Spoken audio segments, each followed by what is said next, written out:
Hey everyone, welcome back to Corporate Decoder, the place where we decode the language that companies use when they have to tell the truth, like right here. Today we're diving into a report from Akari Therapeutics. And don't worry, this isn't your typical boring business meeting.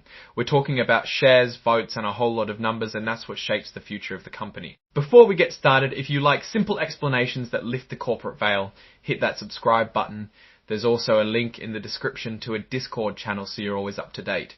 This report is about what happened at Akari Therapeutics' annual general meeting on June 30, 2025. Think of it as a yearly checkup where shareholders get to vote on important company decisions. One key thing approved was an increase in the number of shares available for the company's 2023 equity incentive plan. This is a plan that gives employees and directors the chance to own company stock, a way to motivate them because everyone likes to see their work pay off, literally. Basically, they're upping the amount of stock they can give away as rewards. Instead of 780,000, they went with almost 20 billion ordinary shares to incentivize their workers.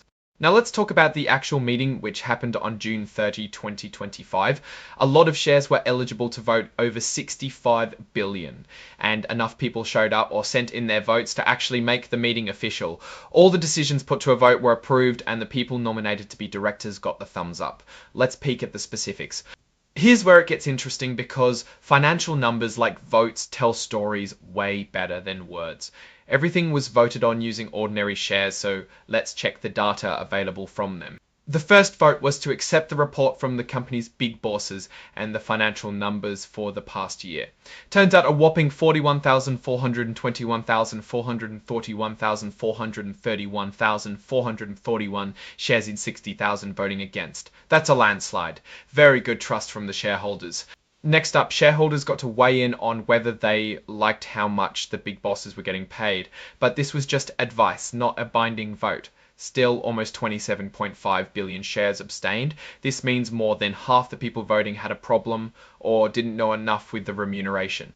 Then came the votes to re-elect the directors of the company.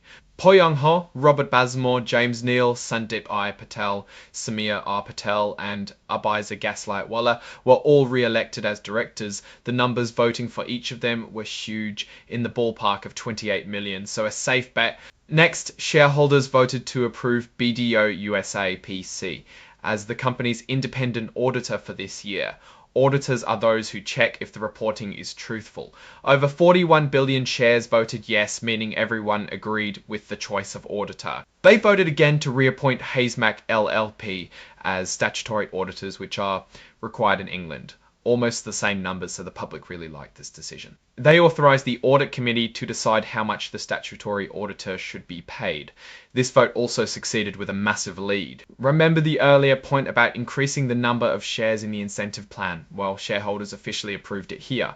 Over 27.5 billion shares said yes. Another advisory vote this time on how much the top executive officers are paid, and again a majority approved. There was also a vote on the granting of stock options to directors. Think of these as special discounts to buy company stock. Again, this was fully cleared.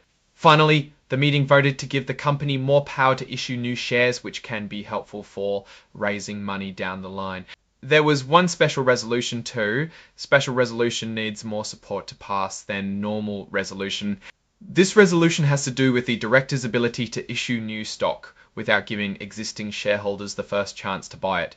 This passed with just over 40 million votes. And that basically wraps up our adventure for today. Now, what's the real story here? Akari had their annual meeting. Everything got voted and approved.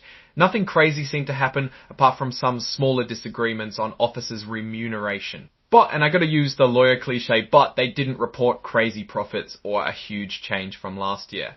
This might mean that the company doesn't think it's doing extremely well, so is keeping low.